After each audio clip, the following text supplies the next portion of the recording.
श्रीमद्भागवत महापुराण तृतीय स्कंधे अथेकादशोऽध्यायः। मनवंतरादि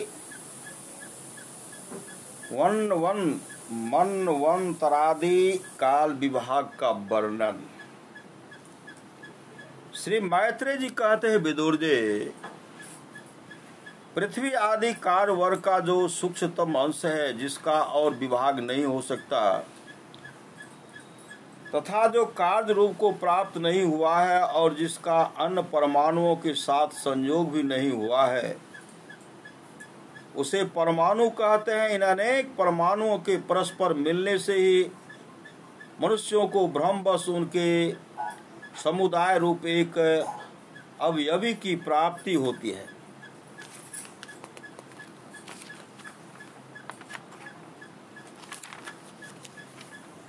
यह परमाणु जिसका सूक्ष्मतम अंश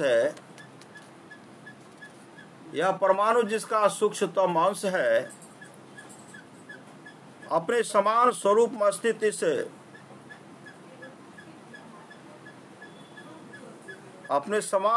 में स्थित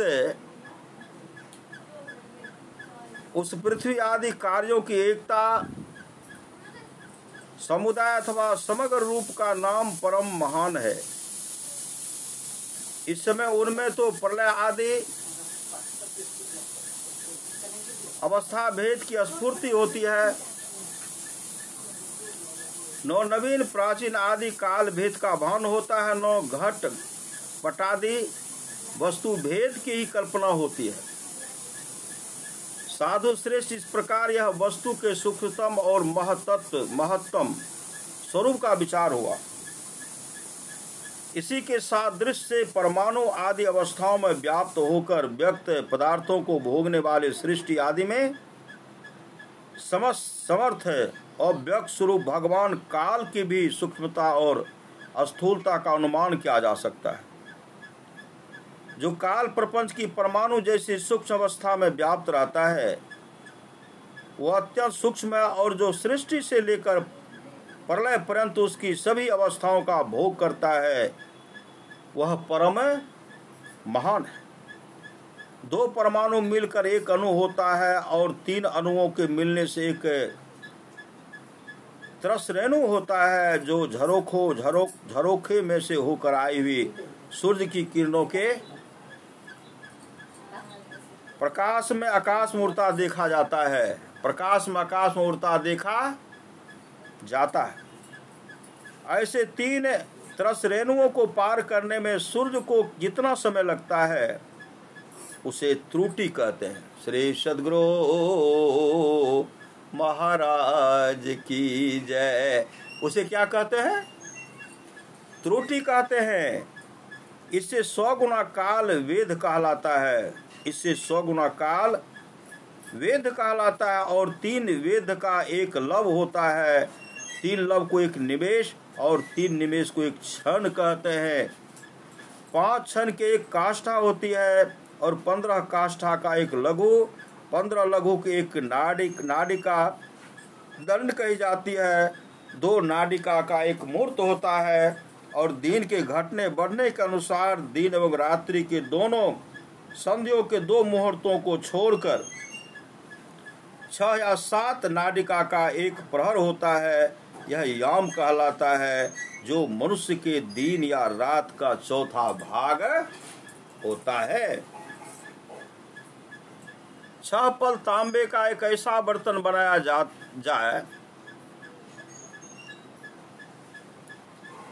6 पल तांबे का एक ऐसा बर्तन बनाया जाए जिसमें एक प्रस्थ जल आ सके, और 4 माह से सोने की 4 अंगुल लंबी सलाई बनवाकर उसके द्वारा उस बर्तन के पेंदे में छेद करके उसे जल में छोड़ दिया जाए। जितने समय में एक प्रस्थ जल उस बर्तन में भर जाए, वह बर्तन जल में डूब जाए, उतने समय को एक नाडिका कहते हैं। विदुर जी, 4 पहर के मनुष्य के दिन और रात होते हैं और 15 दिन रात का एक पक्ष होता है जो शुक्ल और कृष्ण भेद से दो प्रकार का माना गया। इन दोनों पक्षों को मिलाकर एक मास होता है जो पितरों का एक दिन रात है। 2 मास का एक ऋतु और 6 मास का एक अयन होता है। अयन दक्षिणायन और उत्तरायण भेद से 2 प्रकार का है। ये दोनों अयन मिलकर देवताओं के एक दिन रात होते हैं तथा मनुष्यों लोक में ये वर्ष या 12 मास कहे जाते हैं।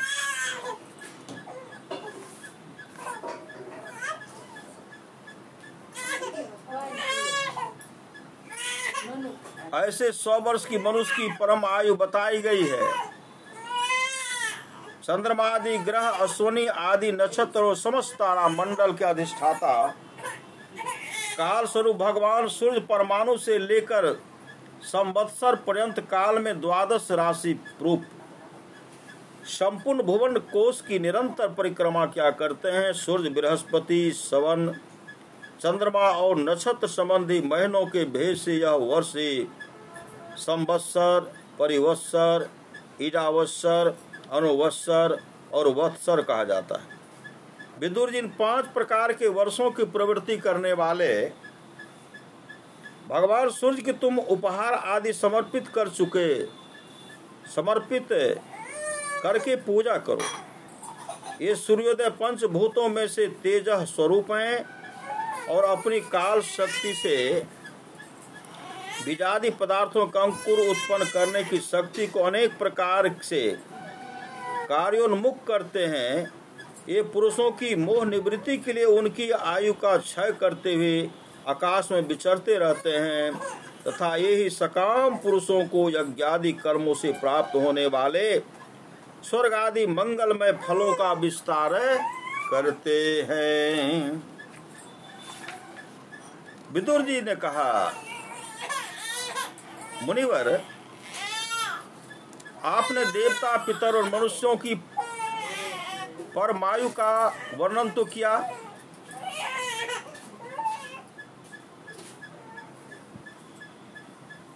विदुर जी ने कहा, मुनिवर, आपने देवता, पितर और मनुष्यों की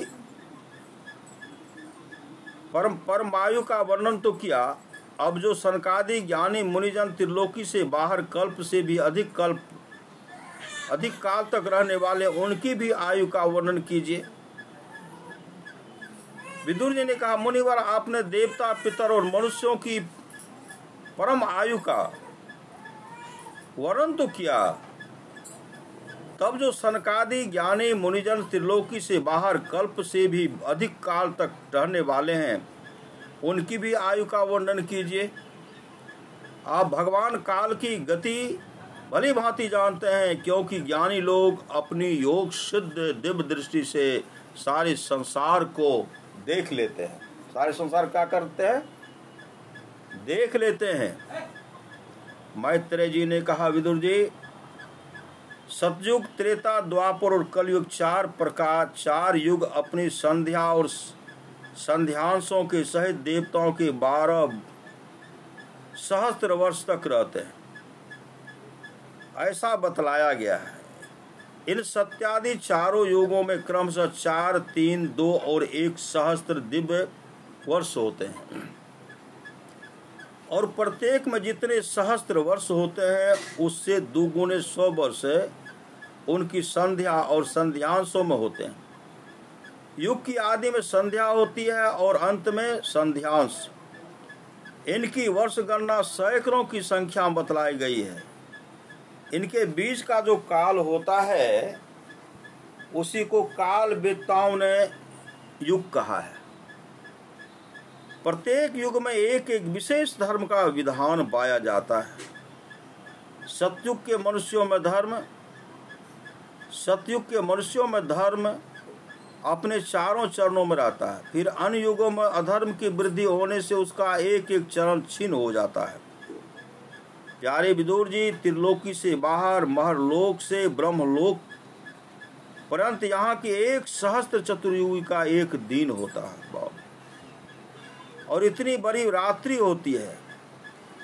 जिसमें जगतकर्ता ब्रह्मा जी शयन करते हैं, उस रात्रि का अंत होने पर इस लोक का कल्प आरंभ होता है। उसका क्रम जब तक ब्रह्मा जी का दिन रहता है तब तक चलता रहता है। उस एक कल्प में 14 मनु हो जाते हैं। एक कल्प में 14 मनु हो जाते हैं।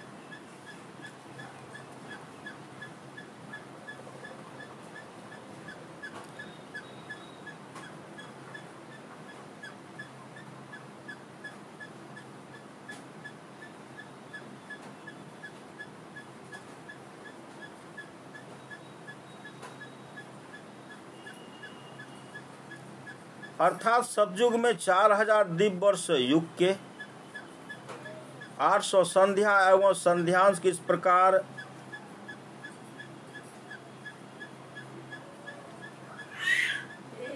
4800 वर्ष होते हैं। इस प्रकार त्रेता में 3600 वर्ष, द्वापर में 2400 और कलयुग में 1200 दिव्य वर्ष होते हैं। मनुष्यों का 1 वर्ष देवताओं का 1 दिन होता है। मनुष्यों का 1 वर्ष देवताओं का 1 दिन होता है। मनुष्यों का 1 वर्ष जिसे देवता के 1 दिन है। अतः देवताओं का 1 वर्ष मनुष्यों के 360 वर्ष के बराबर होते हैं। अतः देवताओं का 1 वर्ष मनुष्यों के 360 वर्ष के बराबर होते हैं। इस प्रकार मानवीय मान से कलयुग में 4,32,000 वर्ष हुए तथा इससे दुगुने द्वापर में, त्रिगुणे त्रेता में और चौगुने सतयुग में होते हैं।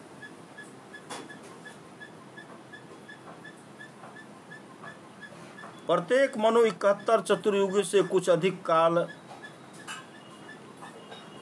71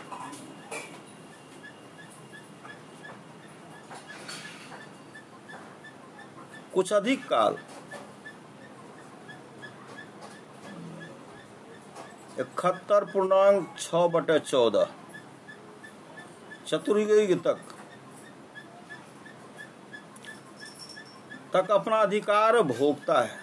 प्रत्येक मनवंतर में भिन्न भिन्न मनुवंशी राजा लोग, सप्तऋषि, देवगण, इंद्र और उनके अनुयायी गंधर्व आदि साथ ही साथ अपना अधिकार भोगते हैं। यह ब्रह्मा जी की प्रतिदिन की सृष्टि है, जिसमें तीनों लोकों की रचना होती है। उसमें अपने अपने कर्मानुसार पशु पक्षी, मनुष्य, पितर और देवताओं की उत्पत्ति होती है। इन मनवंतरों में भगवान सत्वगुण का आश्रय ले अपनी मनु आदि मूर्तियों को द्वारा पुरुष प्रकट करते हुए इस विश्व का पालन करते हैं। और काल क्रम से जब ब्रह्मा जी का दिन बीत जाता है तब वे तमोगुण के संपर्क को स्वीकार कर अपने सृष्टि रचना रूप पौरुष को स्थगित करके निश्चेष्ट भाव से अस्तित्व हो जाते हैं। उस समय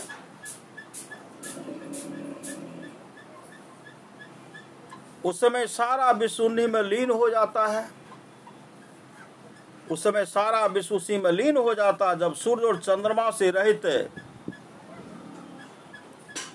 वह प्रलय काल आती है तब भूयः भुवः स्वः तीनों लोग उन्हीं ब्रह्मा जी के शरीर में छिप जाते हैं। तीनों लोग उसी ब्रह्मा जी के शरीर में क्या होता है, छिप जाते हैं। उस अवसर पर तीनों लोग शेष जी के मुख से निकली हुई अग्नि रूप भगवान की शक्ति से जलने लगते हैं। इसलिए उसके ताप से व्याकुल होकर भृगुवादी मुनीश्वरगण महरलोक से जनलोक को चले जाते हैं। इतने में ही 7 समुद्र प्रलय काल के प्रचंड पवन से उमड़ कर अपनी उछलती ही उत्ताल तरंगों से त्रिलोकी को डुबो देते हैं। मतलब त्रिलोक तक को डुबो देते हैं। त्रिलोक तक का नाश हो जाता है, डुबो देते हैं। तब उस जल के भीतर भगवान शेष साई योग निद्रा से नेत्र मुंद्र कर शन करते हैं। वो सब भगवान क्या करते हैं, उस समुद्र में आंख बंद करके शन करते हैं, सोए रहते हैं। उस समय जनलोक निवासी मुनिगण उनकी स्तुति क्या करते हैं।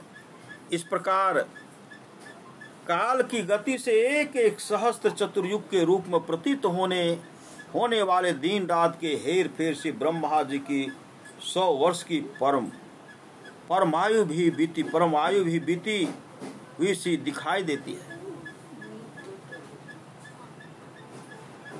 दिन रात के हेर फेर से ब्रह्मा जी की 100 वर्ष की परम आयु भी बीती हुई सी दिखाई देती है। ब्रह्मा जी के आयु के आधे भाग को प्रार्ध कहते हैं। तब अब तक पहला प्रार्ध तो बीत चुका है, दूसरा चल रहा है। पूर्व प्रार्ध के आरंभ में ब्रह्म नामक महान कल्प हुआ था, उसी में ब्रह्मा जी की उत्पत्ति हुई थी। पंडित जन उन्हें शब्द ब्रह्म कहते हैं। उसी के प्रार्थ के अंत में जो कल्प हुआ था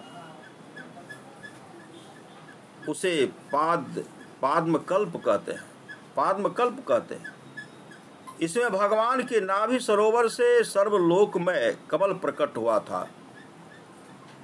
विदुर जी, इस समय जो कल्प चल रहा है वह दूसरे प्रार्थ का आरंभ कहलाता है। वह दूसरे प्रार्थ का आरंभक बतलाया जाता है। यह बराह कल्प नाम से विख्यात है। इसमें भगवान ने सु का रूप धारण किया था।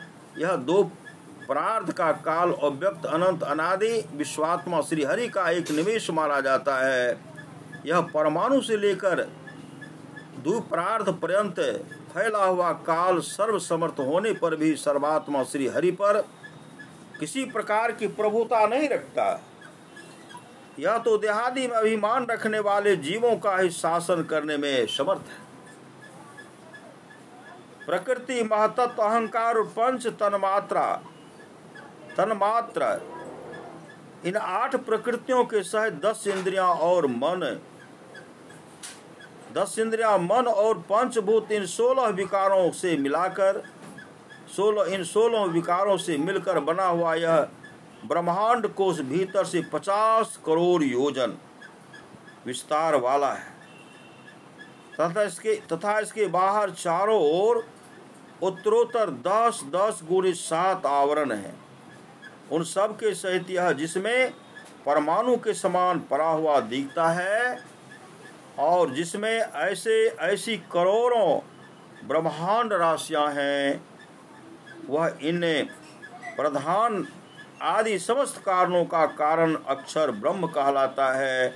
और यही पुराण पुरुष परमात्मा श्री विष्णु भगवान का श्रेष्ठ धाम स्वरूप है। इति श्रीमद्भागवते महापुराणे पारमहंस्यां संहितायां तृतीय स्कंधे एकादशोऽध्यायः। श्री सद्गुरु महाराज की जय। श्री सद्गुरु महाराज की जय। श्री सद्गुरु महाराज की जय।